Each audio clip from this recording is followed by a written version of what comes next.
টানা বর্ষণে সোনামুড়া নগর পঞ্চায়েত এলাকার ঠাকুরমুড়া দোকান চৌমুহনীর রাস্তা কার্যত জলমগ্ন হয়ে পড়েছে। হাঁটু সমান জল জমে থাকায় চরম ভোগান্তির শিকার হচ্ছেন স্থানীয় বাসিন্দারা।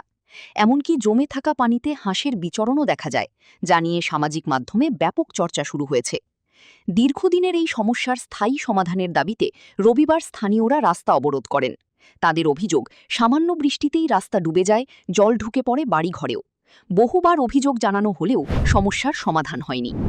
আছে না না না 100% আমি দেখেন, এটা শুধুমাত্র এই যে রুট, এটা এটা নগর পঞ্চায়েতের রুট না, এটা হচ্ছে পিতালপুর রুট।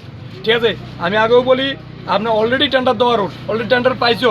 আপনারা যারা আছেন, আপনার মাধ্যমে আমি জানান দিতে চাই, আপনারাও তো এই এলাকারই সাংবাদিক বন্ধু, কিন্তু আপনারাও দেখছেন তো অনেকবার তারা রিপেয়ারিং করছে, কিন্তু তাদের সমস্ত টাকসার রেডি, কিন্তু শুধুমাত্র ওই বৃষ্টির জন্য। এখন যেহেতু সমস্যা অনেকটা, আমি কথা বলছি এখন দাঁড়িয়ে থেকে, তারা কালকে থেকে লোক নিয়ে আসবে, কালকে থেকে কাজ স্টার্ট করে দেবে, এবার কোনো দেরি করবে না। খবর পেয়ে প্রথমে পুলিশ এবং পরে সোনামুড়া নগর পঞ্চায়েতের ভাইস চেয়ারপারসন শাহজাহান মিয়া ঘটনাস্থলে পৌঁছান।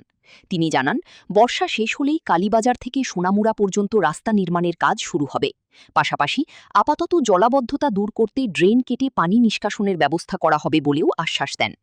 প্রশাসনের এই আশ্বাসের পর অবরোধ তুলে নেন স্থানীয়রা। তবে প্রতিশ্রুতি কত দ্রুত বাস্তবায়িত হয়, এখন সেদিকেই নজর এলাকাবাসীর। Bureau report, news now.